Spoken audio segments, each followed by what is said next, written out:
পাকিস্তানের সাবেক প্রধানমন্ত্রী ইমরান খানকে আরও 7টি নতুন মামলায় গ্রেপ্তার দেখানো হয়েছে। ইমরান খানের মুক্তির দাবিতে সম্প্রতি তার দল পিটিআই এর বিক্ষোভকে কেন্দ্র করে এসব মামলা করা হয়।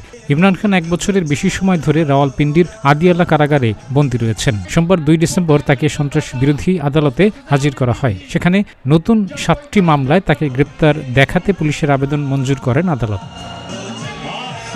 বিক্ষোভে সহিংসতার ঘটনায় দেশটিতে বিভিন্ন থানায় ইমরান খান এবং পিটিআই এর নেতাকর্মীদের আসামি করে এসব মামলা করা হয়েছে। গত নভেম্বরে পিটিআই এর বিক্ষোভে সহিংসতায় পাকিস্তানের আধা সামরিক বাহিনী রেঞ্জার্সের 3 সদস্য নিহত হন।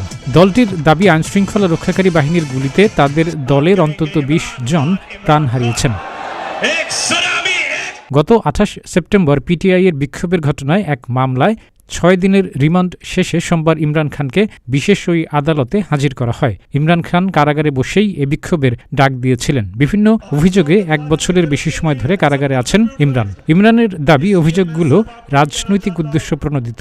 ইমরানের বিরুদ্ধে মামলাগুলোর মধ্যে উল্লেখযোগ্য হচ্ছে উপহার হিসেবে পাওয়া রাষ্ট্রীয় সম্পত্তি বিক্রি করে দেওয়া এবং আল কাদির ট্রাস্টের নামে অবৈধভাবে আর্থিক সুবিধা গ্রহণ। 2023 সালের 5 আগস্ট লাহোরের বাসভবন থেকে ইমরান খানকে গ্রেপ্তার করা হয়। এর আগেও ইমরান খানকে গ্রেপ্তার করা হয়েছিল।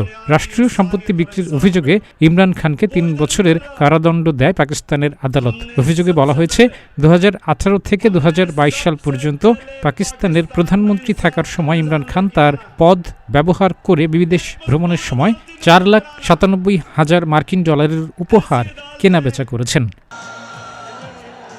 কাজী আমদাদ, প্রতিদিনের বাংলাদেশ।